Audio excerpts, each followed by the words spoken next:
సద్గురు సాయినాథ్ మహారాజ్ కి జై. సమస్త ప్రాణులు బాగుండాలని, ఆనందంగా ఉండాలని, సంతోషంగా ఉండాలని, సుఖంగా ఉండాలని, ఆరోగ్యంగా ఉండాలని ఆ దేవాది దేవుణ్ణి మనస్ఫూర్తిగా కోరుకుంటూ మనం ఈరోజు అన్నదాన మహిమలో చివరి 2-3 వ్యక్తుల గురించి ఉన్నాయి, అవి చెప్పుకొని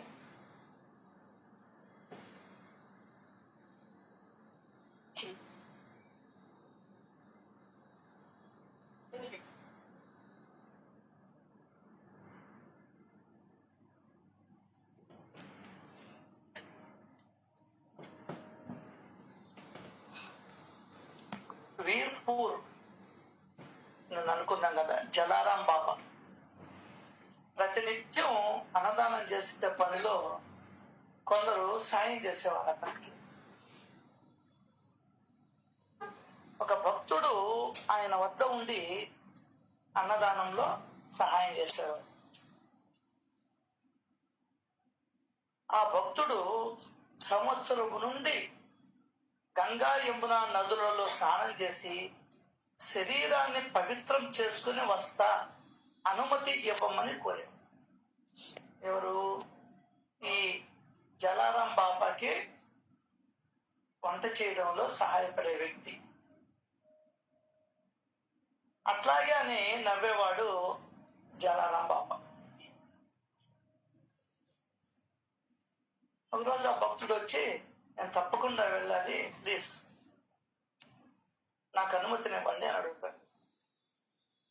సరే అట్లాగాని ఈరోజు రాత్రికి మెయిన్ డోర్ ఉంది కదా, సింహద్వారం, అక్కడ మంచం వేసుకొని పడుకో అని చెప్పాడు. అతడు అలాగే చేస్తానన్నాడు. అర్ధరాత్రి అయింది. ఆ భక్తుడికి మెలకు వచ్చింది. కళ్ళు తెరిచి చూచేసరికి తెల్లని వస్త్రములు ధరించిన 2 స్త్రీలు కుండలతో నీళ్లు తెస్తున్నారు. ఈ సింహద్వారం దానంతట అదే తెరుచుకుంది. ఆ 2 స్త్రీలు లోపలికి వెళ్ళి అక్కడున్న పెద్ద పెద్ద గంగాలాలను నీటితో నింపుతూ ఉన్నారు. ఆ కుటీరంలోని దేవుడికి నమస్కారం చేసి వెళ్ళిపోయారు. మళ్ళీ సింహద్వారం తలుపులు యథాప్రకారంగా మూసుకున్నాయి. ఇదంతా కళ నిజమా అనుకున్నాడు భక్తుడు. ఎందువల్లంటే ఆ స్త్రీలను ఎప్పుడూ చూడాల. ఆ ఆశ్రమంలో తెల్లారింది. ఆశ్చర్య ఆనందములతో ఆ భక్తుడు జలారాం బాబాకి చెప్పాడు ఈ విషయం. భక్త, నువ్వు అదృష్టవంతుడు, గంగా యమున మాతలు నీకు దర్శనమిచ్చారు. ఎక్కడైతే సాధు సత్పురుషుల సేవ, అన్నదాన సేవ జరుగుతుంటుందో అక్కడికి గంగా యమున నదీమ తల్లులు తమ తమ పవిత్ర జలములతో వచ్చి పావనం చేసి పోతూ ఉంటారు. ఇప్పుడు చెప్పు, గంగా యమున స్నానాలకు ఎప్పుడు పోతావు అని అడిగాడు బాబా. నాకు సర్వతీర్థములో ఇక్కడే ఉన్నవి, నేను ఎక్కడికి పోను అని చెప్పని బాబాకి పాదాభివందనం చేశాడు ఆ భక్తుడు. ఇలా అదృశ్య హస్తాలు అన్నదాన కార్యక్రమాన్ని దీవించడం, అన్నదాన కార్యక్రమంలో పాలు పంచుకోవడం ఒక హిందూ మతానికే పరిమితం కాదండి, ఎక్కడైనా ఉంటుంది. ఆంథోనీ పాడువ అనే ప్రదేశంలో ఉండేవాడు. ఆయన బీద సాధల పట్ల కరుణతో ఉండేవాడు. ఆయన వద్ద కొద్ది మంది ఉండి సేవా కార్యక్రమాలు చేస్తూ ఉండేవాడు. వాళ్ళకి భోజనం వసతి ఈ ఆందోళన ఏర్పాటు చేసేవాడు. ఒకరోజు ఈ వంటలు చేసే వ్యక్తి కూరకి ఏమీ లేదు అని చెప్పాడు.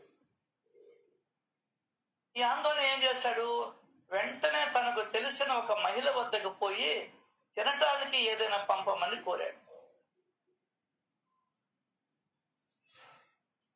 తన మాటను కాదనే మహిళ కాబట్టి ఆ ఆందోళన కోరాడు. ఆమె అలానే మాట ఇచ్చింది. ఆ ఆందోళన వెళ్ళిపోయాడు. ఆ మహిళ తన సేవకురాలతో దొడ్డిలో ఉండే క్యాబేజీ గడ్డలను కోసుకొని ఆంతోనికి ఇచ్చిరమ్మ. కుంభవృష్టిగా వాన కురుస్తా ఉంది. యజమానురాలు మాట కాదనలేక అక్కడ ఆహారం కోసం ఎదురు చూస్తూ ఉంటారని ఆ సేవకురాలు అర్థం చేసుకుంది. ఆమె ఆ క్యాబేజీ గడ్డలను తీసుకొని జడివానను కూడా లెక్క చేయకుండా ఆంతోనికి సమర్పించింది. ఆంతోని సంతోషించాడు.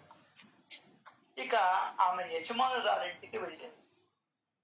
అమ్మా, ఇంకా ఎప్పుడైనా ఏదైనా ఆంతోనీ గారికి పంపాలంటే నన్నే పంపండి, మీరెవ్వరికి ఆ పని చెప్పవద్దు అని యజమానురాలని కోరింది. ఆశ్చర్యపోయారు అందరూ. కారణం ఏమిటంటే అంత పెద్ద కుంభ వృష్టి కురుస్తున్నా ఆమె పైన చినుకు పడలేదు.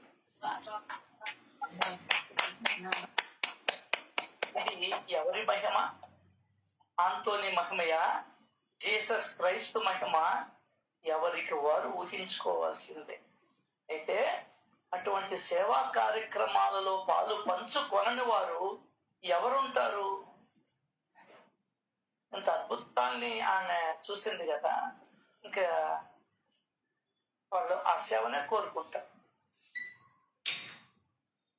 అట్లాగే ప్రవక్త మహమ్మద్ కుమార్తె ఫాతిమా.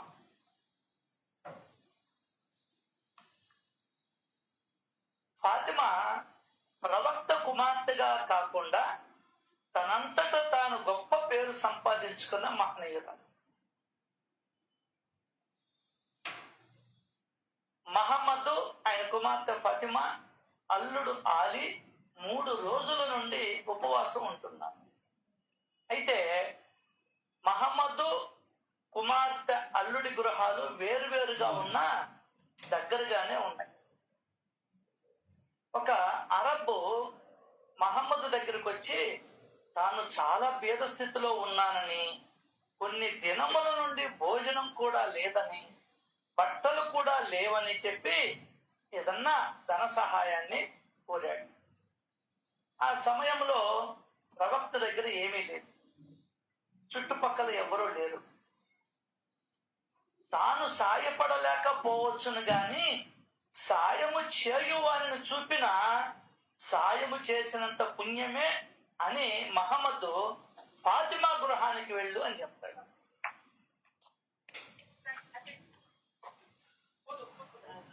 అది వేరే, ఇది వేరే కథ. ఇది ముస్లింది, అది క్రైస్తవులు. అప్పటికే ఆ భార్యాభర్తలకు ఆహారం లేదు. పవిత్రమైన పొట్టేలు చర్మమును ఆ అరబ్బునికి ఇయ్యబోగా ఆయన తిరస్కరించాడు. ఫాతిమా అత్యంత విలువైన హారము ఆమెకు తన మెడలో కనిపించింది. వెంటనే దానిని తీసి అరబ్బుకి ఇచ్చి దానిని అమ్ముకొని ఆ డబ్బును వాడుకోమన్నాడు. ఆ అరబ్ ఏం చేశాడు? మహమ్మదు దగ్గరికి వచ్చి ఆ హారాన్ని చూపించాడు. దానిని అమ్ముకోమని నీ కూతురు ఫాతిమా చెప్పింది అని చెప్పాడు. అప్పుడు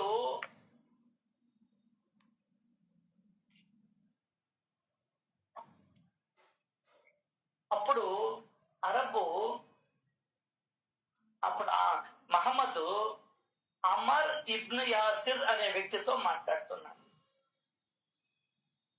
అమర్ అప్పుడే యుద్ధంలో గెలిచి ధనాన్ని కొల్లగొట్టి తెచ్చుకున్నాడు. నేను ఈ హారాన్ని కొనవచ్చునా అని అడిగాడు అమర్. కొనవచ్చు అన్నాడు మహమ్మద్. ఊహించలేనంత ధనం ఇచ్చి అరబ్బు నుండి ఆ హారాన్ని కొన్నాడు అమర్. అంతేకాదు, అమర్ ఆ హారానికి సెంటు పూసి విలువ గల నగల పెట్టెలో పెట్టి ఆ నగతో పాటు సామ్ అనే బానిసను ఫాతిమాకి కానుకగా పంపాడు. ఈ శ్యామ్ అనే ఆమె ఆ నగను ఫాతిమాకు ఇచ్చాడు. ఆ బానిసకు వెంటనే స్వేచ్ఛ ప్రసాదించింది ఫాతిమా. ఆ బానిస నవ్వాడు. కారణం అడిగింది ఫాతిమా. అమ్మా, మీ దానం ఊహించలేనంతగా అరబ్బుకు అంతులేని ధనాన్ని ఇచ్చింది, నాకు స్వేచ్ఛనిచ్చింది, తిరిగి మీ దగ్గరికే చేరింది. కీర్తిని వెదజల్లడమే దాన ఫలము అన్నాడు. ఇచ్చట 3 రోజుల నుండి ఆహారం లేకున్నా ఫాతిమా, ఆలి వస్తువులున్నారు, కానీ వస్తువును అమ్మి ఆకలిని తీర్చుకోలేదు. ఇతరుల ఆకలిని గమనించి తమ ఖరీదైన వస్తువును కూడా ఏమాత్రం ఆలోచించకుండా దానంగా ఇచ్చిన దానశీలి ఫాతిమా.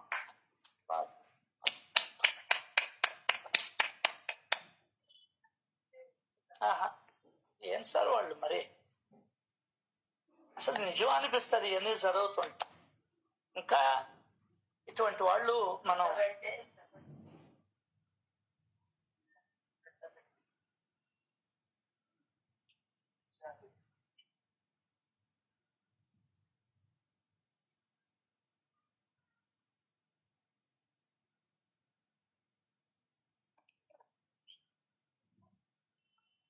ఇదే కదా డొక్కా సీతమ్మ కూడా చేసింది.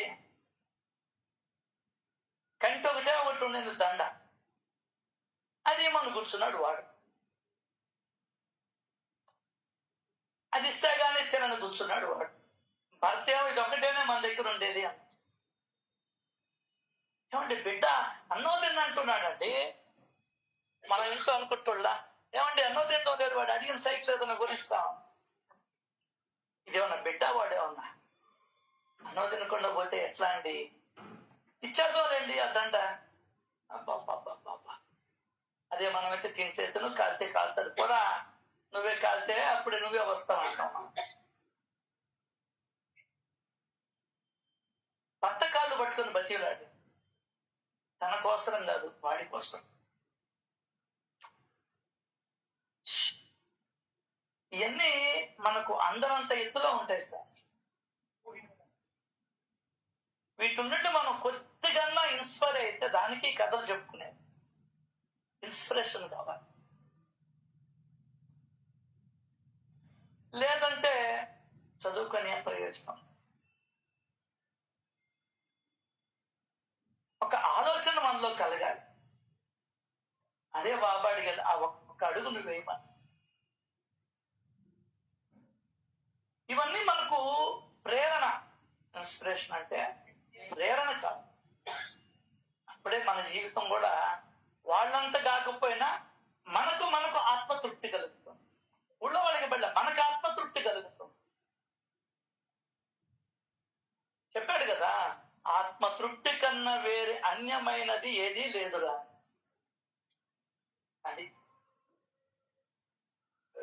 భాస్కరుడు నృసింహ సరస్వతి స్వామిని సర్వస్వం అని నమ్మేవాడు. భాస్కరుడు పేద బ్రాహ్మణుడు. స్టోలెడు కొద్దిగా బియ్యం, అందుకు సరిపడా పప్పు దినుసులతో నరసింహస్వామికి భిక్ష వేయుటకు గాంధాపురం వెళ్ళాడు. మఠములో ఒక మూటను ఉంచి సమయం కోసం నిరీక్షిస్తూ ఉన్నాడు. చాలా రోజులు గడిచాయి. ఒంటరిగా నృసింహ సరస్వతిని ఆహ్వానించేందుకు కుదరల. అయితే ఈ సంగతి అక్కడ ఉన్నటువంటి వ్యక్తులకి తెలిసింది. ఒకరికే అన్నదానమా? శిష్యులందరూ భాస్కరుని చూసి నవ్వుకోసాగారు. మరికొందరు హేళన కూడా చేశారు. అయితే ఈ సంగతి మన నృసింహ సరస్వతికి తెలియదా ఏంది? భాస్కరుడి భక్తి ప్రపత్తులు తెలియవా? దేనికైనా సమయం రావాలిగా. ఉన్నట్టుండి నేను ఈనాడు భాస్కరుడు ఇచ్చుచున్నటువంటి భిక్షను స్వీకరింపదలిచాను, మీరందరూ కూడా రండి. సరేనని చెప్పారు అక్కడున్న భక్తులందరూ. అక్కడున్న భక్తులకి అందరికీ అయోమయం అనిపించింది. సోలెడు బియ్యంతో తలా ఒక ఉద్దరిని గెంజి కూడా రాదు, కొద్దిగా ఇంకా తక్కువే. ఇక భోజనం సున్నాయే అని భక్తులు అనుకున్నారు. భాస్కరుడు వంటను పూర్తి చేశాడు, స్వామికి విన్నవించాడు. స్వామి విన్నవించాడు. స్వామి తన శిష్యులను పిలిచి భాస్కరుడు ఇచ్చు సమారాధనకు ఊర్లో వాళ్ళందరినీ తీసుకురామని పంపించాడు. ఇది విని భాస్కరుడు నోరు ఎల్లబెట్టి చూస్తూ ఉన్నాడు. గురువునే శరణము అని నమ్మినటువంటి వాడు.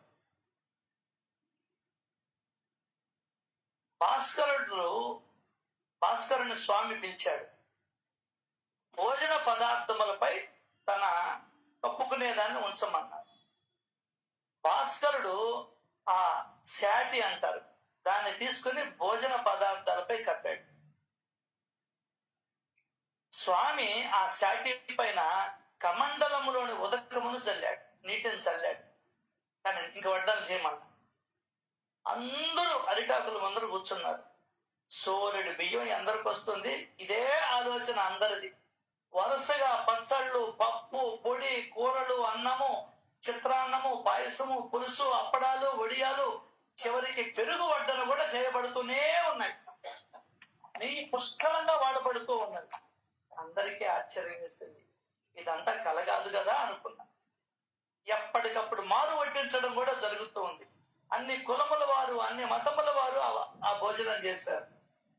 భాస్కరుని వద్ద ఉన్న సోలుడి బియ్యంతో నృసింహ సరస్వతికి మాత్రము తలపెట్టిన అన్నదానం గ్రామస్తులందరికీ సమాధానం చెప్పింది. ఒక సత్పురుషునకు భిక్ష చేస్తే ఎందరికో అన్నదానం చేసినట్లే ఒక్కరికి నిండు మనస్సుతో, ప్రేమతో ఆకలి తీరాలి అనేటువంటి నిండు మనస్సుతో ఉన్నది పెడితే చాలు.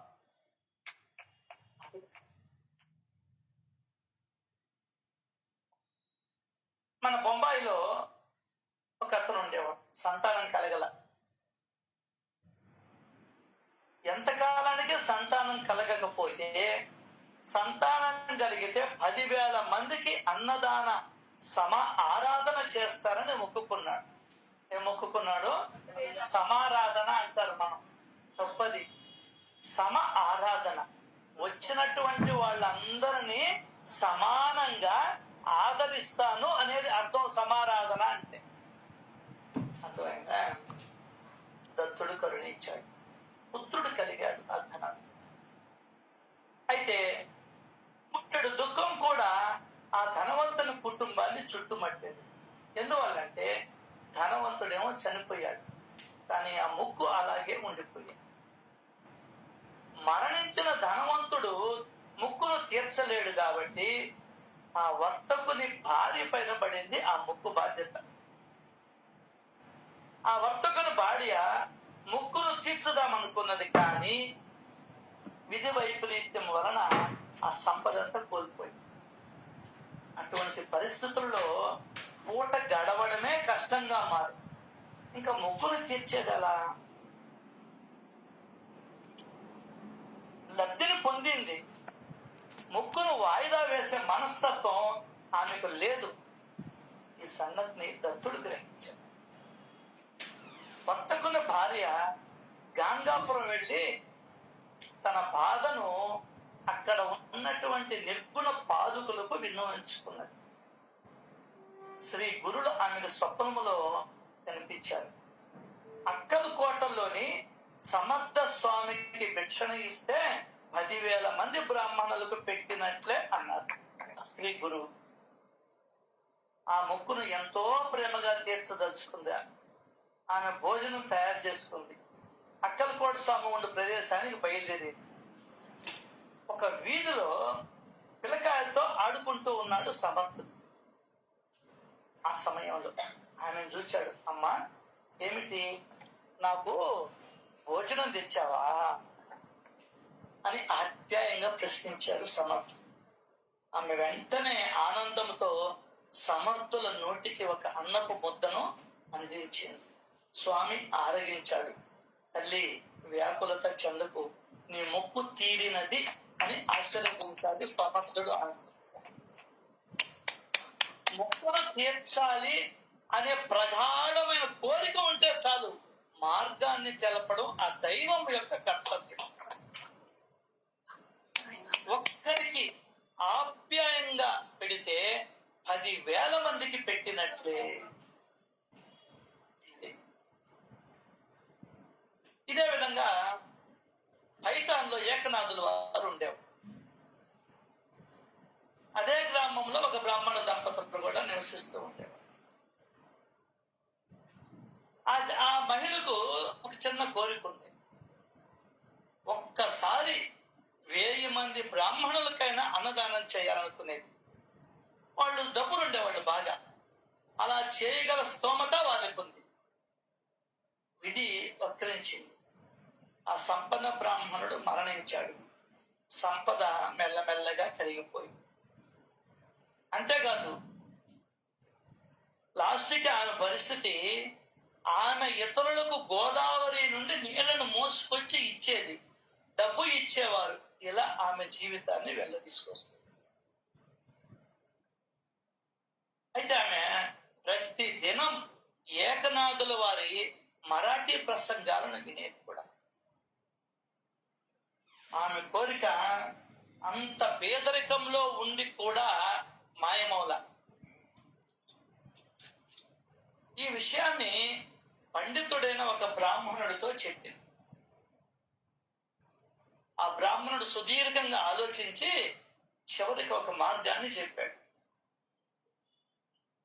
బ్రహ్మజ్ఞాని అయిన వ్యక్తికి భోజనం పెట్టి సంతృప్తి పరిస్తే 1000 ఏమిటి 10,000 బ్రాహ్మణులను తృప్తిపరిచినట్లే.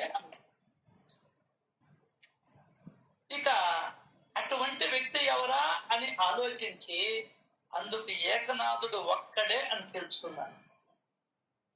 ఆ మహిళ ఏకనాథుల వారి వద్దకు పోయి తన కోరికను తెలిపింది.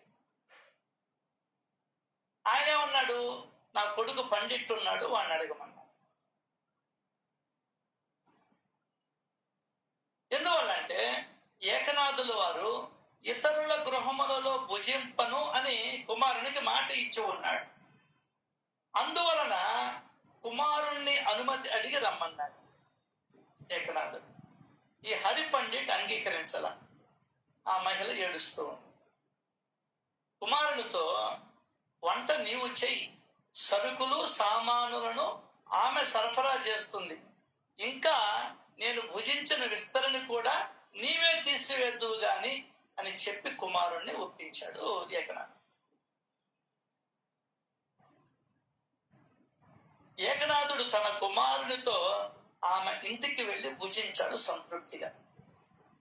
హరి పండిట్టు తండ్రి విస్తరి ఎత్తాడు. అప్పుడు అద్భుతం జరిగింది. ఆ విస్తరి కింద మరొక విస్తరి కనిపించింది. మళ్ళీ ఆ విస్తరి కూడా తీశాడు, ఇంకొక విస్తరి కనిపించింది. ఇలా 1000 విస్తర్లను ఎత్తాడు హరి పండిట్. హరి పండితుడికి ఇక విస్తర్లను ఎత్తే ఓపిక పోయింది. తన తండ్రి మహత్తును స్వయంగా చూచాడు. తండ్రి పాదాలపై పడ్డాడు.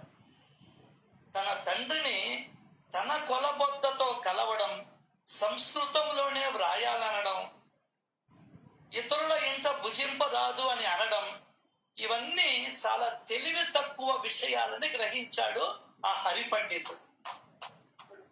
అది తండ్రి యొక్క గొప్పతనం తెలుసుకున్నాడు హరి పండిత్. ఆ మహిళకి పరమానందం కలిగింది. 1000 మందికి భోజనం పెట్టడమే కాదు, ఒక బ్రహ్మజ్ఞాని యొక్క అద్భుతాన్ని కళ్ళారా చూచినందుకు. కాబట్టి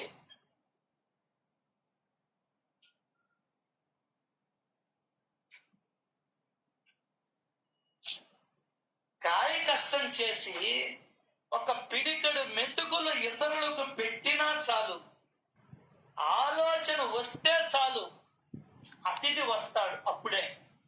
అలా ఒకరు భుజిస్తే ఎందరికో కడుపులు నిండాయి అనే విషయం నాకు అదే గుర్తుకొచ్చేది, ఇక్కడ అదే ఉంది అనే విషయం పౌరాణికంగా కూడా ఉంది. ద్వాపర యుగంలో శ్రీకృష్ణుడు ఇలానే చేశాడు. ఒకసారి 10,000 మంది శిష్యులతో దుర్వాస ముని అడవిలో ఉన్న పాండవుల వద్దకు భోజనానికి వెళ్ళాడు. ధర్మరాజు ఏం చేశాడు? వాళ్ళందరినీ స్నానం చేసిరామని పంపాడు. ద్రౌపదికి ఏం చెయ్యాలో అర్థం కాల. అప్పటికే ఆమె పంచపాండవులు అక్షయ పాత్ర నుండి భోజన పదార్థాలు స్వీకరించి భుజించారు. ఆ పాత్రను ద్రౌపది కడిగేసింది. ఇక ఆమెకి ఏమీ తోచల. అప్పుడు కృష్ణుడిని ప్రార్థించాడు. ప్రార్థన చేయడమే ఆలస్యం అన్నట్లు శ్రీకృష్ణుడు వచ్చేసాడు. ఆయన కూడా ఆకలిగా ఉన్నదన్నాడు. తినడానికి ఏమీ లేదు అని చెప్పింది ద్రౌపది. అక్షయ పాత్ర అంచున ఉన్న కూర ముక్కను మెతుకును స్వీకరించాడు. వెంటనే దుర్వాసనకు ఆయన వెంట వచ్చిన 10,000 మంది శిష్యులకు కడుపు నిండింది. వాళ్ళందరూ పాండవుల వద్దకు పోకుండా వాళ్ళ స్వస్థ స్థలాలకి వెళ్ళారు. శ్రీకృష్ణుడు భుజించిన ఆ మెతుకు 10,000 మంది కడుపులను ఎలా నింపిందో కదా. ఇది కలియుగం. రామకృష్ణ పరమహంసకి గొంతు నొప్పి వచ్చింది. క్రమంగా బాధ ఎక్కువ అవుతా ఉంది.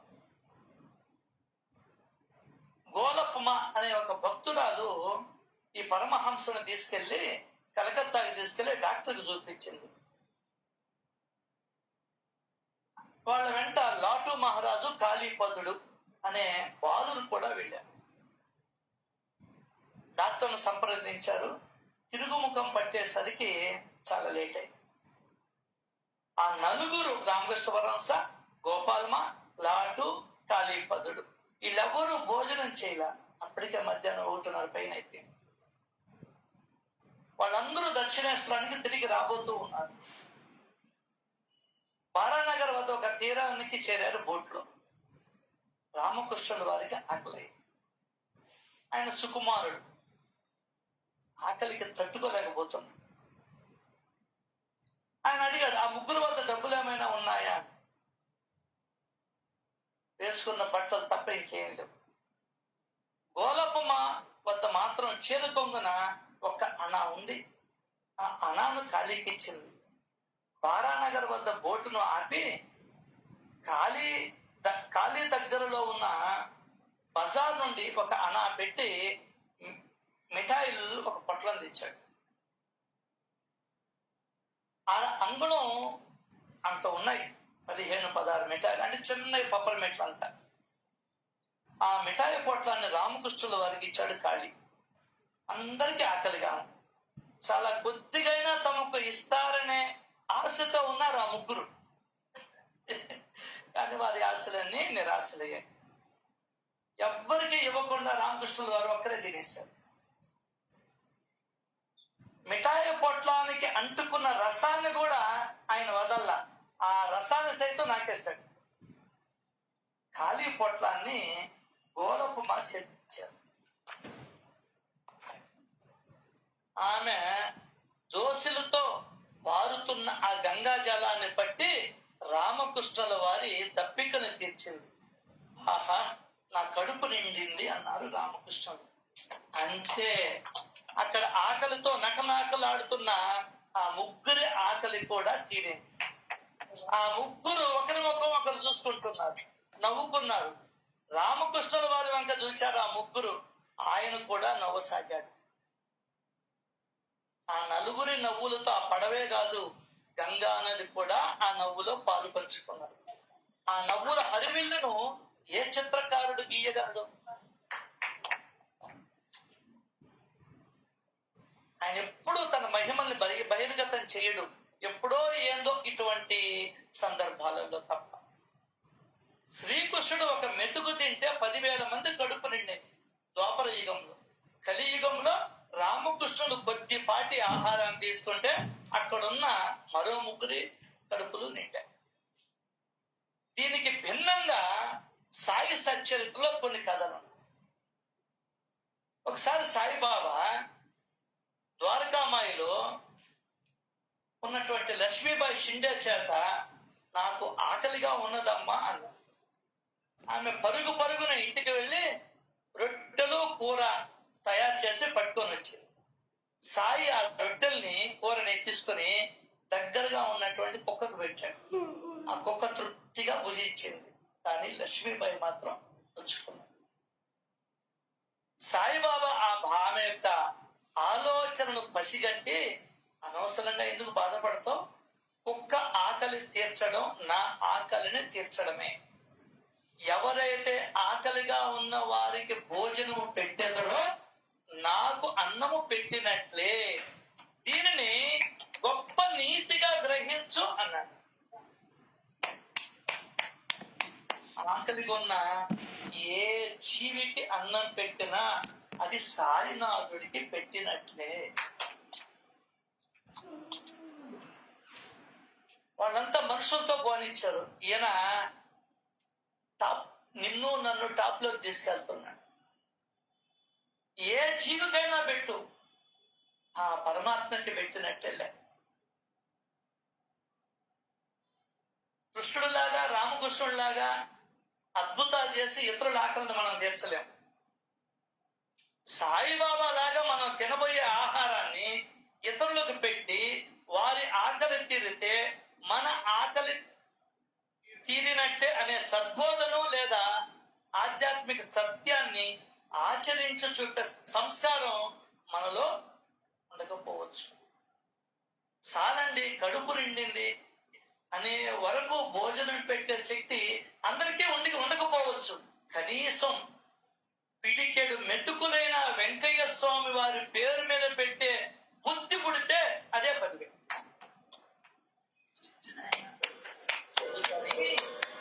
పేద సాధనను ఆదరించే బుద్ధి ఇవ్వుమా, శక్తి నొసగుమా అని సద్గురువులను ప్రార్థిద్దాం అంటున్నాడు. మనకు అన్నాన్ని ప్రసాదించు అధిదేవత అన్నపూర్ణ. భిక్షువులు సైతం దాతల గృహములందు నిలిచి మాత అన్నపూర్ణేశ్వరి అంటారు. అన్నదానము చేయువారందరూ అన్నపూర్ణ రూపులే. బాబా నిత్యాన్నదానం చేసేవాడు. బాబా కూడా అన్నపూర్ణయే. బాబాకి అన్నపూర్ణకు భేదం లేదు. బాబాయే అన్నపూర్ణ, అన్నపూర్ణయే బాబా. సాయి అన్నపూర్ణేశ్వరి. ఇదండి అన్నదాన మహిమ అనే ఒక చిన్ని గ్రంథములోని అన్నదానము యొక్క వివరణ అయిపోయింది. ఇటువంటి గ్రంథాలు మనకు ఇన్స్పిరేషన్ కావాలి. ఏదో ప్రయోజనం అనేది కాదు ఇక్కడ కావాల్సింది. తన వలనే ఇతరులు కూడా అనే భావన మనలో కలగాలి. అన్నదానం చేస్తే చేయంగా చేయంగా చేయంగా చేయంగా ఏమవుతుందంటే మొదటి రోజు నీకేమనిపించదు. తర్వాత తర్వాత తర్వాత తర్వాత నువ్వు వాళ్ళ ఆకలిని గుర్తించడం మొదలు పెడతావు. అప్పుడు ఏదో ఒకటి చేయాలనే తపన నీలో ప్రారంభం అవుతుంది. ఎప్పుడైతే ఆ తపన ప్రారంభం అవుతుందో అదే తపస్సుగా పరిణమిస్తాడు భగవంతుడు. కాబట్టి 4,000 ఉంది బ్యాలెన్స్. ఇప్పుడే సుమలత 3,501 రూపాయలు కొట్టింది.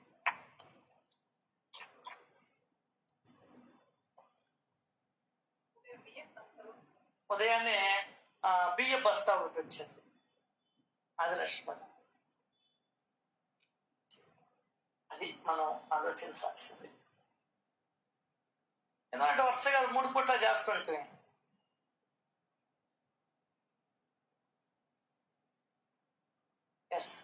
టోటల్ మన దగ్గర ఉండేది 4,000. సుమలత 3,501 రూపాయలు. ఒకటి పంపి బాగండమ్మా, ఎక్కడ ఖర్చు చేయాలి.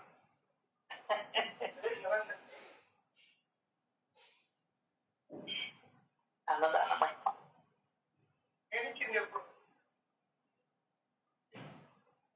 మొన్న 2 రోజులే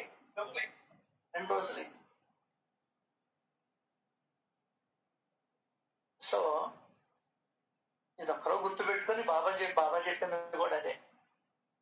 ఇలా నా దయాగుణాన్ని గ్రహించు తల్లి అన్నాడు. ముందర కొద్ది కొద్దిగా మిఠాయిలు ఏదోటి వేస్తూ ఉంటే అది ఒక అభ్యాసం అవుతుంది, అది ఒక అలవాటు అవుతుంది, అది ఒక యజ్ఞం అవుతుంది, అది ఒక తపస్సు. అదేం చేస్తుంది? మనల్ని ఒక కవచం లాగా మనల్ని రక్షిస్తుంది. అది ఆ భావన కూడా అది కూడా వెళ్ళిపోతుంది. నువ్వు చేయంగా అది రక్షిస్తుంది, కాపాడుతుంది అనే పదాలు కూడా వెళ్ళిపోతాయి. పుణ్యం వస్తుంది, అన్నీ వెళ్ళిపోతాయి. లాస్ట్కి భగవంతుడి గుణం ఏదైతే ఉన్నదో ఆ గుణాన్ని సంతరించుకున్నటువంటి వాడి అవుతాం. అప్పుడు భగవంతుడు నీ ఎడల నివసిస్తూ ఉంటాడు. దానికోసం ఇదంతా. ఎందువల్లంటే పుణ్యపాపాలంటే మళ్ళీ దానికి తగ్గటి అనుభవించాలి. మళ్ళీ లేదు, ఆటోమేటిక్ గా ప్రేమ, దయ, కరుణ ఎన్ని నీలో జాగృతం అవుతా ఉంటాయి. అదే బాబా చెప్పింది, శ్రద్ధ నిష్ఠ జాగృతమై సహజంగా స్వానుభవం కలిగి ఆమెకే కలిగింది. ఏంది బాబా? నా చుట్టూ ఉన్నటువంటి కుక్క, నక్క, పిల్లి, దోమ, ఈగ అన్ని నువ్వేనా అని. అటువంటి అనుభవం నువ్వు కూడా పొందుతావు.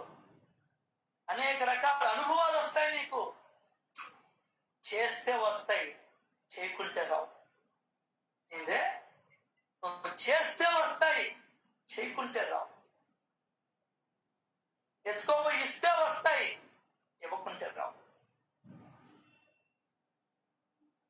అవకాశం ఉన్న వాళ్ళు ఇస్తున్నారు, అవకాశం లేని వాళ్ళు డబ్బులు ఇస్తున్నారు. అందరికీ ఉండదండి పాపం. అందరికీ ఎప్పుడూ అంతటా అవకాశాలు ఉండవు. ఎందువల్లంటే మనమేమి అది వ్రతంగా స్వీకరించాల. అదే బిడ్డల్ని కని పెంచడం వ్రతంగా స్వీకరించాం. ఇంటిని శుభ్రం చేయడం వ్రతంగా స్వీకరించాం. రోజు అన్నం వండడం వ్రతంగా స్వీకరించాం. రోజు నిద్రపోవడం అనేది పెద్ద వ్రతం. అది అన్నిటికన్నా. దీన్ని మనం వ్రతంగా స్వీకరించలేదు కాబట్టి ఎవరికి వ్రతం ఇది? అదిగో జిల్లెలమూడి అమ్మకి వ్రతం, అదిగో డొక్కా సీతమ్మ గారికి వ్రతం. మనం కొద్దిగా చేసుకునేదానికి ఒక చిన్ని అవకాశం. శ్రీ సచ్చిదానంద సమర్థ సద్గురు సాయినాథ్ మహారాజ్ కి జై జై జై. Thank you. ఇప్పుడు మాట్లాడుకున్నాం. చెప్పాలనుకున్నా, మాట్లాడాలనుకున్నా చెప్పచ్చు. మీ అభిప్రాయం ఏంటి? టోటల్ మీద ఈ 3 రోజుల నుంచి అన్నదాన మహిమ అనే పుస్తకాన్ని చదివాం. మన మనసులో ఏమనిపిస్తుంది?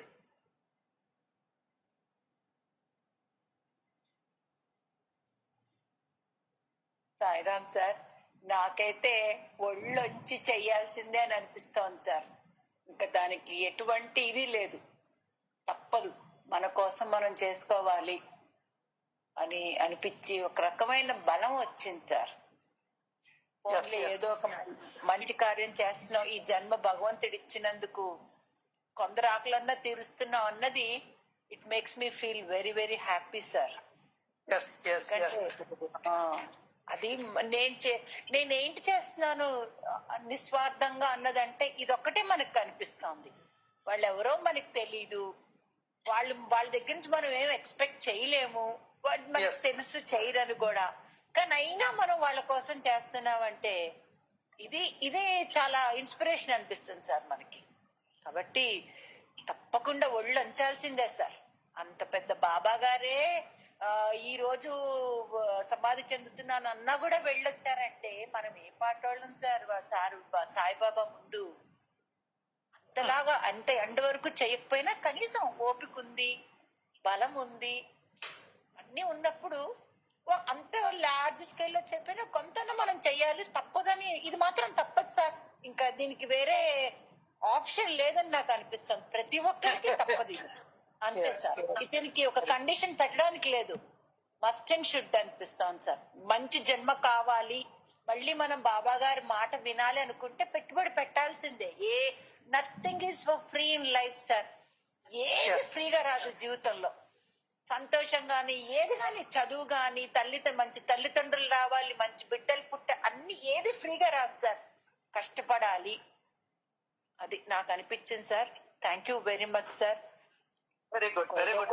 చాలా గొప్ప మాట చెప్పారు. ఇది ఇంకా నాకు గుణపాఠం, ఒక ఇన్స్పిరేషన్. ఓన్లే ఇంకా ఉంది కదా, చెయ్యొచ్చులే. నేను చెయ్యకపోయినా ఒకవేళ నాకంటూ ఒక ఓపిక లేకపోతే నేను వేరే సోర్సెస్ లాగా కూడా చెయ్యొచ్చు. నాకు బాబా గారు తప్పకుండా ఇస్తారు అని మాత్రం ధైర్యం అయితే ఉంది sir. Thank you very much sir.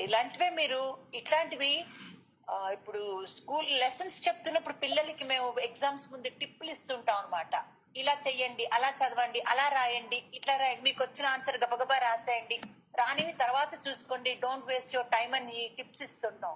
కాబట్టి ఒక గురువుగా మీరు మాకు ఇవన్నీ మా యొక్క నెక్స్ట్ జన్మకి పెట్టుబడి ఇచ్చే టిప్స్ అన్నమాట ఇవన్నీను. ఇది మనం మాత్రం అంత కేర్లెస్ గా ఉండకూడదు. తప్పకుండా ఎవరికి వాళ్ళు మనం ముందుకు వెళ్ళిపోతా ఉండాలి. దాంట్లో కూడా కండిషన్ ఇచ్చారు బాబా గారు, ఒక ఆప్షన్ ఇచ్చారు. 100 మందికి చేయలేకపోతే కనీసం ఒకళ్ళిద్దరికి పెట్టుకోండి, బయట పెట్టేయండి చాలు అన్నారు. సో ఇలాంటివన్నీ మనకి ఏంటంటే ఒకలాంటి ధైర్యము, ఒకలాంటి ఇన్స్పిరేషన్, ఒక హ్యాపీనెస్ వస్తుంది సార్. ఏదేమన్నానండి, హ్యాపీనెస్ విచ్ ఇస్ ఇమ్మన్స్ ఇది అన్నమాట. మనకి చాలా ఇదిగా అనిపిస్తుంది. ఎన్ని రోజుల నుంచి వినిపిస్తున్నారో సార్. విత్ యువర్ పర్మిషన్, ఒక్క అన్నదాన మహిమ గురించి నాకు తెలిసింది షేర్ చేసుకోవాలని అనిపించింది sir. Can I sir? Yes madam. Sir, ఇది షిరిడీలో జరిగినది. అది అంత సత్యం, అలా జరిగింది. ఏంటంటే సార్, ఒకసారి ఈ సంస్థానానికి ఆయన అధ్యక్షుడు ప్రతీకో ప్రమోద్ ఆయన అలా ఉన్నప్పుడు ఆయనకి ఒక మెసేజ్ వచ్చింది. ఏంటి, ఈ యొక్క గజానన్ మహారాజు యొక్క వాకరి అని ఉంటారు కదా సార్, ఆయన బాగా ఇచ్చేసేవాళ్ళు ఉంటారు, మహాభక్తులు. ఆ షేవ్ గావ్ నుంచి వస్తున్నట్టు అంటే ఈ మహాత్ముడి దగ్గరికి మరొక మహాత్ముడు వాకరి వస్తున్నట్టుగా సమాచారం అందుతుంది సంస్థానానికి. వాకరి అంటే ఇంకా ఆలోచించండి ఎంత మంది ఉంటారో అసలు, గుంపులుగా షేగావ్ నుంచి వస్తున్నారు. మరి వాళ్ళకి భోజనం పెట్టాలి. మరి సంస్థానం కదా సార్, ఇక్కడ ఉన్నది ఎవరు, మన బాబా, మా కన్న తల్లి, అన్నం పెట్టాలి. చూస్తే అక్కడ డబ్బులు అంత మందికి లేవు. అప్పుడప్పుడే సంస్థానం కొంచెం ఇంకా ఇదిగా లేదు. అయితే ఈయన ఏం చెయ్యాలో అర్థం కాక వాళ్ళ ఆకలి మీద వస్తారు, పైగా నడుచుకొని రావటం. అక్కడి నుంచి చూడండి ఇక తల పట్టుకొని ఆఫీసులో ఒకటే బాధపడుతున్నాడంట, మదన పడిపోతున్నాడంట. ఎలా ఎలా ఎలా వీళ్ళకి అన్నాలు పెట్టాలి, ఆకలి తీర్చాలి, ఇక్కడ ఉన్నది మన బాబా, నమ్మి వస్తున్నారు అని అనుకొని చాలా సార్ ఆ సంకల్పం గొప్ప సార్. అది నిజమైన నిస్వార్థమైన ఇది తపన. ఆయనకి అన్నమే పెట్టాలి, ఎలా ఎలా అనుకున్నప్పుడు బాధపడిపోయాడంట. పైగా ఏంటి, వాళ్ళు ఇంకా రేపు సాయంత్రానికి చేరుకుంటారు. ఈ లోపల డబ్బులు కావాలి, వస్తువులు తెప్పియాలి, వంటలు, శీర అన్నాలు గాని, లేకపోతే అక్కడ అన్ని మహారాష్ట్ర రొట్టెలు గాని అన్ని రెడీ అవ్వాలి. ఎలా, క్యాష్ ఉంటేనే కదా సార్, విటమిన్ ఎం ఉండాల. ఎలా అని బాధపడిపోయి ఆ రాత్రంతా ఆఫీసులో మదన పడ్డాడండి సార్. అప్పుడు చూడండి సార్ ఏం జరిగిందంటే, బాబా లీల చూడండి సార్. కరెక్ట్ గా ఈయన ఇంకొక 2-3 గంటలకి ఆఫీస్ ఇంకా క్లోజ్ చేసి వెళ్ళిపోతారు కదా. ఈ లోపల ఏదన్నా ఏర్పడితే ఇమీడియట్ గా అడ్వాన్సులు ఇచ్చి రెడీ అయిపోతారు పొద్దున్నే వంటల కింద. రేపు సాయంత్రం కదా వాళ్ళకి కావాల్సింది. మనీ లేదు, తల పట్టుకుని బాధపడుతున్నాడు. అయ్యో ఇంత మంది వస్తుంటే ఈడ అన్నం లేదే వీళ్ళందరికీ అని. వెంటనే సార్ 2 తలుపు కొట్టారండి సార్. మతక గుడ్డలేసుకొని మామూలుగా సార్, అసలు కొంచెం మాసిపోయిన గుడ్డల్లాగా మతకలు, ఆ కోర రంగు ఉంటదే అలా 2 వచ్చి అని ఒక వ్యక్తి లోపలికి వచ్చి, సార్ ఎవరో ఇద్దరు వ్యక్తులు వచ్చారు, మిమ్మల్ని కలుద్దాం అనుకుంటున్నారంటే ఈయన అసలే విసుగులో ఉన్నాడుగా. వెంటనే ఇప్పుడు కాదులే ఏంటంట పని అని అంటే, కాదు సార్ వాళ్ళు ఏంటో ఏదో ఇస్తారంట సంస్థానానికి, ఏదో చిన్నది, ఏదో వాళ్ళు చూస్తేనే అర్థమైపోతుందిలే అనుకొని అంటే సరే రమ్మని అన్నాడంట. ఆయన తలపట్టుకునే కూర్చున్నాడంట. ఏం చేస్తా బాబా ఇప్పుడు ఏంటి పరిస్థితి అని. వెంటనే వాళ్ళిద్దరంట సార్ అలా రాగానే ఈయన అలా చైర్లోనే కూర్చున్నాడు. ఆఫీసర్ గారు సార్ సంస్థానానికి వచ్చారు. వాళ్ళని చూస్తుంటేనే అసలు మాసిపోయిన గుడ్డలు ఇద్దరున్నారు అలాగా. ఆ సరే వాళ్ళు అన్నారంట, సార్ మేము కొంచెం ఈ సంస్థానానికి కొంచెం డబ్బులు దానం ఇద్దామని వచ్చాము అన్నారంట. వాళ్ళని పైనుంచి కిందకిట చూశాడంట. ఈ ఆఫీసర్ చూసి, దానం ఇస్తారా? ఏమోలే, ఒక 25 రూపాయలు ఎంతన్నా 50 రూపాయలు ఇస్తారేమో అనుకొని సరే అదే ఇవ్వండి అక్కడ ఇవ్వండి అంటే, కాదు సార్ మేము మీకే ఇస్తాం సార్ అన్నారంట. ఏందమ్మా 50, 25 రూపాయలు కూడా ఇక్కడ ఇచ్చేది అనుకొని సరే ఇవ్వండి అని చెప్తే, సార్ కొంచెం రసీదు రాయరా అని అన్నారంట. ఓ అబ్బా ఈ 25, 50 రూపాయలకి రసీదా నేను అనుకోని అసలే చాలా చిరాకులో ఉన్నాడు పాపం. ఈయన్ని కూడా అంటానికి లేదు, అక్కడ సమస్య అంత పెద్దది. సరే అనేసి ఆయనే రసీదు పుస్తకం తీసి ఇలా పెడుతున్నప్పుడు వాళ్ళు ఆ జోబుల్లోంచి సార్ ఇంత డబ్బులు తీసాడండి సార్. ఇంత కట్ట. ఇంకొక వ్యక్తిని కూడా అడిగాడంట, నువ్వు తీయ అనేటప్పటికల్లా ఇంకో వ్యక్తి కూడా ఇంత కట్ట తీశాడంట సార్, 2 కట్టలు. అది చూసి ఆఫీసరు స్టన్ అయిపోయాడంట. అని నోరు వెళ్ళబెట్టాడంట. వీళ్ళని చూస్తే ఇట్లున్నారు, లోపల చూస్తే పెద్ద కట్టలు లాగారు, బయటికి తీసి టేబుల్ మీద పెట్టారంట సార్. స్టన్ అయిపోయి ఇంకా గబగబా ఆయన చెయ్యి వణికిందంట, ఏం రాయాలని అర్థం కాక. అప్పుడు సరే ఆ కట్టలు చూసి ఆనందము, మళ్ళీ సరే చెప్పండి మీరు ఇంత ఇచ్చారు కదా, ఖచ్చితంగా రిసీట్ ఉండాలి కదా, ఏం పేరు రాయాలి అని అన్నప్పుడు ఆయన వాళ్ళు అన్నారు, వాళ్ళు ఒకళ్ళ మొహం ఒకళ్ళు చూసుకున్నారంట ఏం పేరు రాయాలని. అప్పుడు అన్నంట, మాకు రిసీట్ చాలా ఇంపార్టెంట్, మీరు రాయాలి, మీరు డబ్బులు ఇంత ఇచ్చారు కాబట్టి ఉండాలి అని అంటే, ఏలేండి షిరిడి బాబా అని రాసేయండి ఆయన పేరు మీద, షిరిడి కే బాబా అని రాసేయండి అని అనేటప్పటికి ఆయన ఏం చేశాడు అంటే, మీ పేర్లు ఏమి ఇవ్వరా అంటే, అక్కర్లేండి అని ఇలా సరే అని తల వంచుకొని షిరిడి సే అని పెట్టేటప్పటికల్లా వాళ్ళిద్దరు మాయమైపోయారు సార్. వాళ్ళు లేరు ఎదురుగా. మాయమయ్యేటప్పటికి స్టన్ అయిపోయింది సార్. అక్కడ చూస్తే 2 కట్టల డబ్బు. ఆనందం పొంగిపోయింది. ఏంటి చమత్కారం అని అసలు అలా నుంచుండిపోయాడంట. వెంటనే ఇంకా ఆర్డర్ ఇచ్చేసేయాలి, అన్ని ఇంకా మంచి భోజనం పెట్టాలి, ఇంత కట్టలు వచ్చినాయి కదా డబ్బులు అనేటప్పటికి డాక్టర్ గవాంకర్ సార్, చాలా గొప్ప డివోటీ ఆఫ్ సాయిబాబా, పరుగున ఆఫీస్ రూమ్ కి తలుపులు తోసుకుంటూ వచ్చేసాడంట. డాక్టర్ గవాంకర్ వచ్చి ఆయన కాళ్ళు గట్టిగా పట్టేసుకున్నాడంట. ఆఫీసర్ కాళ్ళు పట్టేసుకుంటే ఈయన అన్నాడంట, డాక్టర్ సాబ్ ఆప్ క్యా కర్రే, లేవండి ఏంటి మీరు ఈ కాళ్ళు పట్టుకునేది అనంటే, నన్ను వదలద్దు మీ కాళ్ళు పట్టుకోనేయండి అనేసి గట్టిగా పట్టి ఏడుస్తున్నాడంట సార్ గవాంకర్. ఏడ్చేటప్పటికి ఆపండి కొంచెం, మీరు సంభాలించుకోండి, కొంచెం ఆపండి అంటే, అప్పుడు ఏడుపు ఆగినాక ఒక్కసారి ఈయన ఆఫీసర్ పైకి భుజాన్ని ఎత్తి, ఏంటి గవాంకర్ గారు మీ పని ఏంటి, కాళ్ళు పట్టుకోవటం ఏంటి, ఏడవటం అంటే, మీరు ఎంత పుణ్యాత్ములు తెలుసా ఆఫీసర్ అన్నాడంట. ఎందుకు ఎలా అని ఈయన చెప్పబోతాడు ఏం జరిగింది అనేసేసి. అంతలోనే గవాన్కర్ గారు చెప్పారంట, ఎంత పుణ్యాతులో తెలుసా, సాక్షాత్ సాయిబాబా అబ్దుల్ బాబా కలిసి వచ్చారు, మీకు ఇప్పుడు డబ్బు వచ్చిందా అన్నాడంట. అవును వచ్చింది, చూడండి ఆ పళ్ళ మీద ఆ కట్టలు చూడండి, మీరు ఎంత పుణ్యాత్ములు, అంతటి సాయిబాబా వచ్చేసాడు మీ ఆఫీస్ రూమ్ కి, నేను పోనిస్తానా వాళ్ళ ఆకలితో. గజానన్ ఎవరు, నా తమ్ముడు భక్తుల్ని ఆకలితో నేను పోనిస్తానా అని అనుకొని, రా అబ్దుల్లా అని చెప్పి అబ్దుల్లాతో వచ్చి ఆఫీస్ రూమ్ కి వస్తే, ఇంకా చూడండి సార్ ఈ ఆఫీసర్ ఏడిచాడంట సార్, మామూలుగా ఏడుపు కాదంట.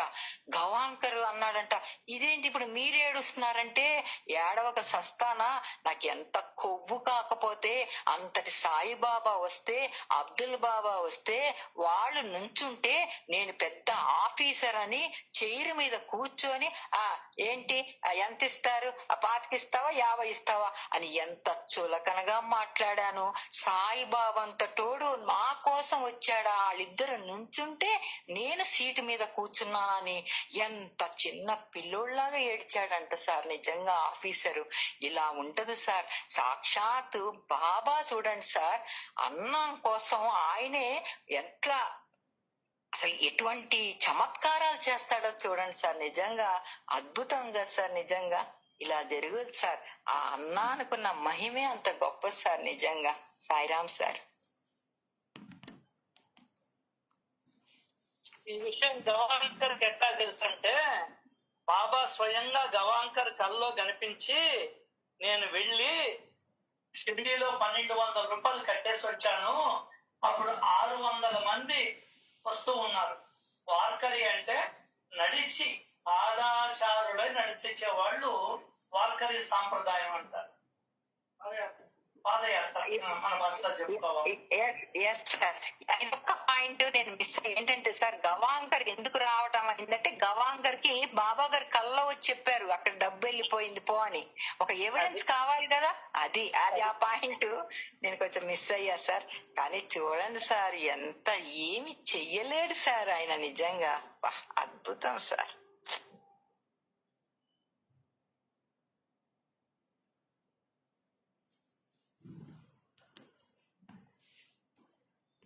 వయసులో వస్తాడు బాబా దగ్గరికి. పక్కనే శ్యామ ఉంటాడు, శ్యామ తీసుకొని వస్తాడు. అప్పుడే కఫినీ పెడతాడు 8 ఏళ్ల పిల్లవాడి చేతిలో బాబా, గవాంకర్ చేతిలో. శ్యామ పక్కనే ఉండి, పట్టుకో గవాంకర్, చిన్నపిల్లవాడు కదా, పట్టుకో, గట్టిగా పట్టుకో అని కూడా చెప్తాడు. చెప్పడం జరుగుతుంది. రాసిందే షిరిడించే సాయిబాబా.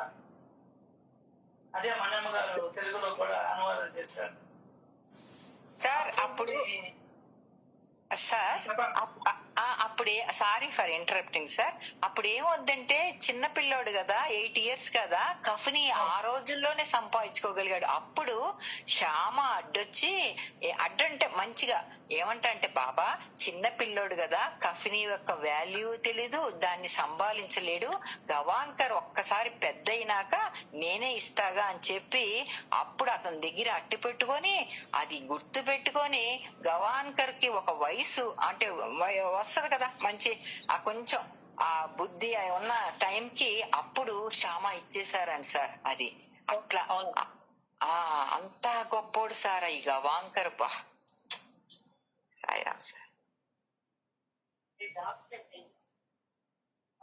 డాక్టర్ కోర్స్ చదివాడు. ఇంకా వాళ్ళందరూ గృహస్థాశ్రమంలో ఉంటూనే సాధించారు.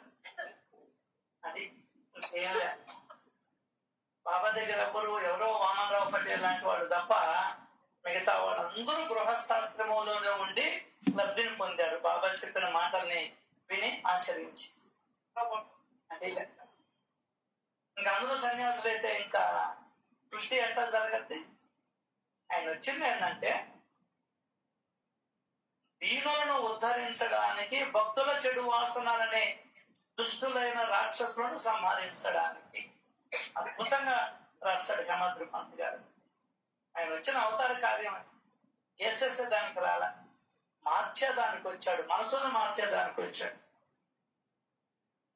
గవాంకర్ తో చాలా విషయాలు చెప్పాడు శ్యామ, చాలా విషయాలు చెప్పాడు. వాళ్ళిద్దరూ నీరెస్ట్. ఎప్పుడు వచ్చినప్పుడు గవాంకరు శ్యామ దగ్గరికి వెళ్ళేవాడు. శ్యామ తన అనుభవాన్ని చెప్పేవాడు, బాబా లేలని చెప్పేవాడు. అవన్నీ గవాంకరు నోట్ చేసుకున్నాడు. షిరిడించే సాయి బాబా అనే పుస్తకాన్ని ఇంగ్లీష్ లో రాశాడు. చాలా బాగుంటుంది ఇంగ్లీష్ లో, తెలుగులో కన్నా ఇంగ్లీష్ లో బాగుంటుంది. ఆ సందేశంలో రాశాడు గవాన్కర్. మణమ్మ గారికి దాన్ని తెలుగులోకి అనువాదం చేయాలని ఒక కోరిక ఉండేది. అట్లా అనువాదం చేసింది కూడా. గౌతమ్ అని ఒక కుర్రవాడు ఉండేవాడు అమ్మ మణమ్మ గారి దగ్గర. అప్పటికి బాగలేకపోయినా కూడా దాన్ని మరాఠీలో చదివి తెలుగులో డిక్టేట్ చేసి చేస్తూ ఉంటే, ఈ గౌతమ్ అనే అతను సినీ ఫీల్డ్ లో ఉంటాడు. ఈ గౌతమ్ అనే అబ్బాయి తీరా చూస్తే నేను ఒకసారి మా ఫ్యామిలీ నేను ఆయన పోయి ఉంటే ఈ అబ్బాయి ఉన్నాడు. మీరు ఎవరండి అంటే అట్లా మాట కలిసింది, తెలుగు మాట్లాడుతున్నాం, అట్లా బాగా ఫ్రెండ్షిప్ కుదిరింది. ఆమె తెలుగులో రాశారు. లాస్ట్ లో కొన్ని బిట్లు మిగిలిపోయాయి. దాన్ని వేరే వాళ్ళు గురించి తెలుగులో కూడా రిలీజ్ చేశారు. కానీ ఆమె రాస్తుంటే అది బాగుండేది. మరాఠీ ఆమెకు తెలుసు కాబట్టి భగవంతుడు ఏమో తెలుసు. కానీ తెలుగు ఇంగ్లీష్ లో కూడా అసలు ఈ పుస్తకం ఇప్పుడు ఆ ప్రింటే లేదు. షిరిడీ సాయిబాబా అనే పుస్తకం ప్రింటే లేదు. ఆ గౌతమ్ అనే అబ్బాయి దగ్గర ఆయన నాకేమైనా ఇస్తావా అని అడిగాను. లేదు, నేను వేరే కాపీ ఉండాలి నాకు తెలిసిన వాళ్ళ దగ్గర, ఎంత 200 పుస్తకం అని, నేను కనుక్కొని ఇస్తాను అన్నాడు. మళ్ళీ ఫోన్ చేశా కనుక్కుంటాను అన్నాడు. 4వ సారి 5వ సారి కనుక్కున్నారు సార్, ఉండదంటే మీరు మణమ్మ గారి దగ్గరికి వచ్చినప్పుడు ఇస్తానన్నాడు. అంతే. అప్పుడు ఫోన్ చేశాడు. నేను అప్పుడు భగవంతుడి దేవాల హైదరాబాద్ లో ఉన్నాను. నేరుగా వెళ్ళి ఆ పుస్తకం తీసుకోండి. తర్వాత ఇద్దరం డీలర్స్ ఫ్రెండ్స్ అయ్యాం. తీరా చూస్తే మా అపార్ట్మెంట్ కి 4 అపార్ట్మెంట్ అవతలే అబ్బాయి ఉంది. ఇప్పటికీ మాట్లాడుతూ ఉంటాడు. అబ్బాయి సిటీ ఫీల్డ్ లో పనిచేస్తాడు. ఎడిటింగ్ లో ఉంటాడు అబ్బాయి. మంచి డివోటీ. అతను తెలుగు పుస్తకాన్ని ప్రింట్ చేయక ముందర షిరిడీకి తెచ్చాడు. ఆ నైట్ ద్వారకామాయిలో నేను ఉన్నాను. అప్పుడు ద్వారకామాయిలో కూర్చొని ఇచ్చేవాడు. ఆ పుస్తకం ఇచ్చి, సార్ మీరు ఒకరవ దీన్ని చూడండి, తప్పులు ఎక్కడైనా ఉన్నాయో ప్రూఫ్ అని చెప్పని నాకు ఇచ్చాడు. తెలుగులో అనువాదం. దాని పేరు కూడా షిరిడీలో ఏదో పేరు ఉందండి, ఉండదు నా దగ్గర. ఆ పుస్తకం కూడా ఉంటాం, హైదరాబాద్ లో ఉంది.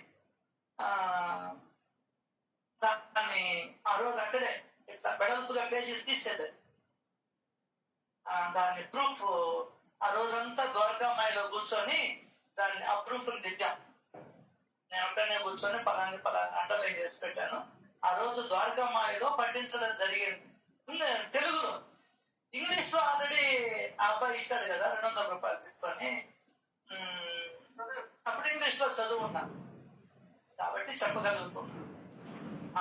అమ్మకి ఒక కోరిక ఉందంటే ఆ కోరిక కూడా లాస్ట్ లో కొద్దిగా మిగిలిపోయిందంటే అది వేరే వాళ్ళు కూడా పూరించారు. అట్లా అప్పుడు తెలిసింది గవాన్కర్ గురించి, ఎంతటి గొప్ప భక్తుడు. దానిపైన మంచి ఆర్డెంట్ డివోటీ అంటారు, బాగా నమ్ముకున్నటువంటి భక్తుడు. శ్యామానే లాక్కోపోయి బాబా మొదలు కూర్చోబెడతాడు ఈ గవాన్కర్. ఎన్ని చేశాడండి శ్యామ, ఎన్ని ఎలా చెప్తాడు ఈ గవాన్కర్. ఇవన్నీ నోట్ చేసి మనకు అనిపించాడు. Thank you. ఇంకెవరైనా సార్? ఇంకా చిన్న మాట సార్. మీరు ఇన్ని చెప్పారు కదా సార్, అంటే చాలా చెప్పారు అన్నదానం గురించి, వాళ్ళ గురించి, వీళ్ళ గురించి. కానీ నాకు ఒక్కటి మట్టికి బాగా హత్తుకుంది సార్. అదేంటంటే ఆ ఇంట్లో డబ్బులు పోయినప్పుడు ఆయన పడే తపన చూడండి సార్. నాకు మనసుకు భలే ఆనందం వేసింది సార్. డబ్బులు పోతే కొడుకుని ఎట్లా తిడతారు సార్ నిజంగా. ఊరికే వచ్చినాయా అనేసి అసలు ఒక మాటగా నానా బూతులు తిట్టే ఇల్లులు నాకు తెలుసు. అలాంటిది ఆ డబ్బులు దేనికి ఉపయోగపడేవి, ఒక అతిథికి అన్నం పెట్టకుండా అయిపోయింది అన్నాడు చూడు సార్. బా అల్టిమేట్ సార్. నాకు భలే నచ్చింది సార్ ఈ అనుభూతి మట్టికి. నిజంగా చాలా గొప్ప సార్. అది అటు మనసు అలా రాదు సార్. డబ్బు చూస్తే డబ్బు కోసం కదా సార్. నానా గడ్డి, నానా అబద్ధాలు, అన్ని డబ్బు కోసమే సార్. నిజంగా చూస్తే అటువంటి డబ్బుని ఎంత కరెక్ట్ గా ఉపయోగించాలి, దేనికి ఉపయోగించాలి అని ఆలోచించి చూడు, ఒకడికి అన్నం పెట్టే యోగ్యం లేకుండా అయిపోయింది చూసావా నీ అజాగ్రత్త అన్న తండ్రి. నిజంగా సాష్టాంగ వందనాలు సార్ అటువంటి తండ్రులకి. నిజంగా అద్భుతం సార్. నిజంగా ఈరోజు సార్ మా పాప నేను కలిసి ఆ మూవీ చూశాను సార్, థ్యాంక్ గాడ్ సార్. నిజంగా అద్భుతంగా ఉంది సార్. నిజంగా వా, చాలా బాగుంది సార్. అంటే చాలా వరకు ఇక్కడ సత్సంగంలో చెప్పినవే సార్, అద్భుతంగా ఉంది. కాకపోతే హిందీ వర్షన్ అనుకోండి, అది అర్థమైతే మటుకి చాలా బాగుంటది. ఒక్కొక్కటి ఇస్తాడు సార్ యమధర్మరాజు ఆ అబ్బాయికి.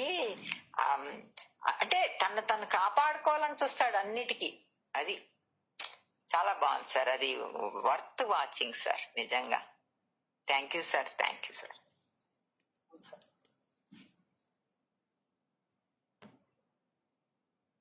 మన చేతికి అందటం ఎక్కడో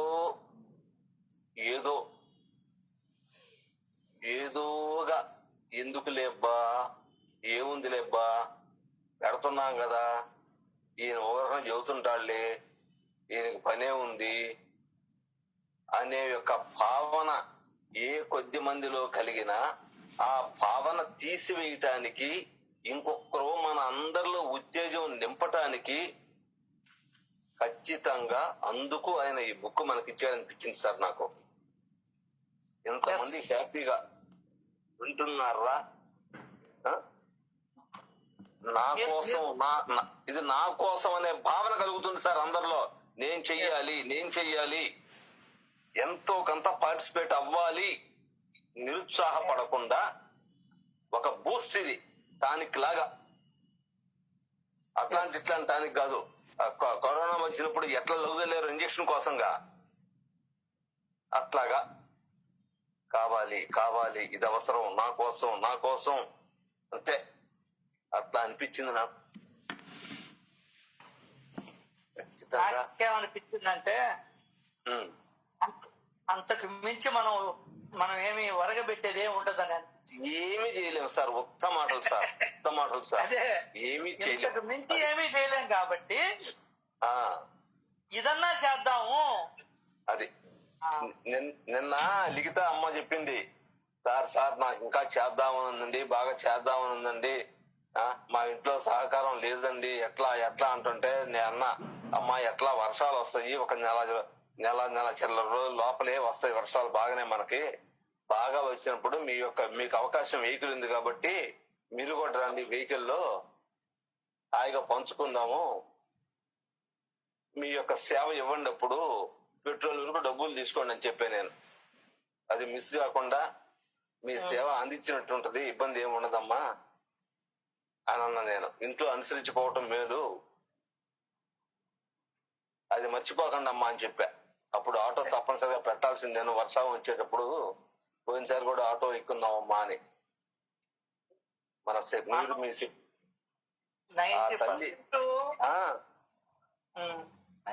ఆ తల్లి శక్తి కొలత చేస్తుంది పాపం బాగా. అంటే నాకు నేను చూస్తున్నా కాబట్టి. అది ఇక్కడ జావ తయారు చేసి ఇక్కడ పంచడం అయితే ఏమి, మజ్జిగ పంచడం అయితే ఏమి, ఏదైతే ఏమి ఆ తల్లి చేస్తుంది. ఇబ్బంది ఏమి లేదమ్మా, మీరు బాగా చేసుకుంటున్నారు. అట్లా కండిషన్ అర్థమైంది. అవును సార్, అవును. ఏమీ చేయలేదు కాబట్టి కూలి పనికి పోవాల్సి వచ్చింది నేను అనేది అర్థమైంది. అవును, ఖచ్చితంగా సార్. మనసు నాటుకుంది. మెయిన్ అది. అవును. నాకు అర్థమైనట్టే ఆమెకు అర్థమైంది. అంతే. ఎవరు పోలేదు కదా కూలి పనికి. అది నేను ఒక్కదాన్నే ఎందుకు కూలికి పోయాను, ఎవరికి పెట్టలా కాబట్టి కూలి పనికి పోవాల్సి వచ్చింది. కానీ ఈ జన్మలో ఏదో ఒకటి చేసుకోవాలా. అవును, అది అనుభవించిన వాడికే తెలుస్తుంది ఏదైనా కూడా. ఖచ్చితంగా మంచి తపన ఉంది. ప్లస్ మళ్ళీ నాతో అప్పుడప్పుడు ఈ విషయాలు అవకాశం ఉన్నప్పుడల్లా మాట్లాడే అవకాశం ఉంటది. అక్కడ మేము ఇక్కడ అన్నం పెట్టేటప్పుడు పైన కలుసుకుంటాం, ఉదయం గాని మధ్యాహ్నం గాని. అప్పుడు మాట్లాడుతూ ఉంటది. మా టాపిక్ వేరే విషయాలు రావు.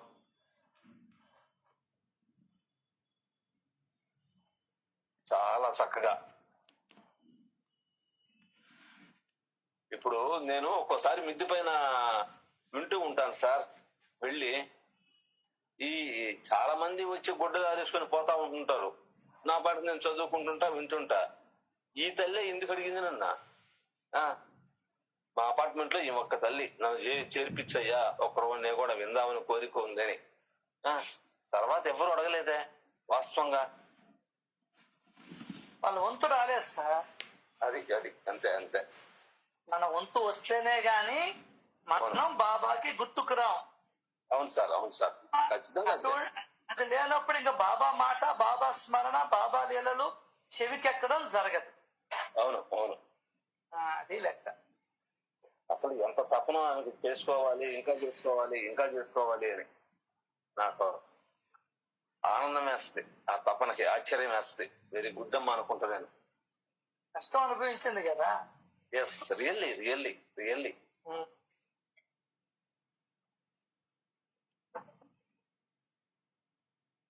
సాయిరామ్ సార్.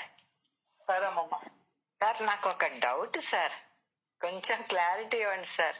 ఏంటంటే ఈ శ్యామ గారు ఉన్నారు కదా సార్, కనీసం ఉద్యోగం కూడా లేదే, 5 రూపాయల ఉద్యోగం కూడా లేదే. పోనీ ఇంట్లో పిల్లలు ఏం సంపాదన సోర్సు ఏం తెలియదు, నాకేం కనిపించటంలా. శ్యామ గారికి ఒక సోర్స్ వచ్చినట్టుగా ఉన్నారు. పెదనాన్న బాగా డబ్బున్నాడే, మామ okay, but what about Shyama? ఏమీ లేదే. ఇంత మందిని తీసుకెళ్లి ఇంట్లో శ్యామ తీసుకెళ్లి వాళ్ళకి భోజనం పెట్టు అనగానే ఏం మాయ సార్, ఏం జరుగుతుంది సార్ అర్థం కాలే నాకు నిజంగా. అసలు ఎట్లా వీళ్ళు అన్నాలు పెట్టాడో వీళ్ళందరికీ. 1 రోజా 2 రోజులా కాదే, ఎవరు వచ్చినా కూడా శ్యామ ఇంటికి భోజనం తిని రావటం. బాలగంగాధర్ తిలక్ దగ్గర నుంచి దాసుగుణ వీళ్ళందరూ అక్కడే భోజనాలు. ఎట్లా మేనేజ్ చేసేవాడు సార్? ఇన్కమ్ లేదే, అసలు ఉద్యోగం కూడా వదిలేసుకున్నాడే. బా ఏమై ఉంటుంది సార్? అమ్మా, ఆయన వైద్యం చేసేవాడు. హోమియోపతి? ఆయుర్వేదం. Allopathy sir? ఎప్పుడు కూడా ఆయన ఎంత ఫేమస్ అంటే ఆయుర్వేదం చేసేవాడు. ఎంత ఫేమస్ అంటే ఆయన బొంబాయిలో తగ్గని రోగాలు కూడా ఈయన దగ్గర నయమయ్యాయి. మళ్ళీ ఎక్కడ ఆయన ట్రైనింగ్ లేదు. ఎంత పెద్ద జబ్బు అయినా పుట్టినప్పటి నుండి ఆయనకు వచ్చిన అనుగ్రహం ఏంటంటే నాడి పట్టుకోగానే జబ్బు చెప్పేసేవాడు. నాడి పట్టుకోగానే జబ్బులు చెప్పేసేవాడు, ట్రీట్మెంట్ ఇచ్చేవాడు. ప్రతి మందులో బాబా ఊది కల్పించేవాడు. వాళ్ళకి రోగం తగ్గేది. వాళ్ళు తమ శక్తి కొద్ది డబ్బులు ఇచ్చేవాడు. భగవంతుడు తనకి సేవ చేస్తుంటే తన భక్తుడికి ఏమీ చేయకుండా ఉంటాడా? అది ఆ విధంగా అతను తన సమయాన్ని, తన డబ్బుని సద్వినియోగం చేశాడు. ఇది రైట్ సార్, ఎక్సలెంట్ సార్. చూడండి సార్, నిజంగా ఎంత బాగా ఉపయోగించాడు ఆ డబ్బుని. చూడండి సార్ అసలు.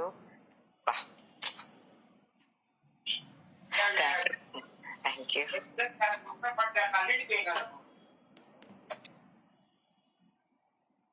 తెలుసుకోవాలి భక్తుల గురించి, బాబాను గురించి ఆ యొక్క తపన ఉండింది.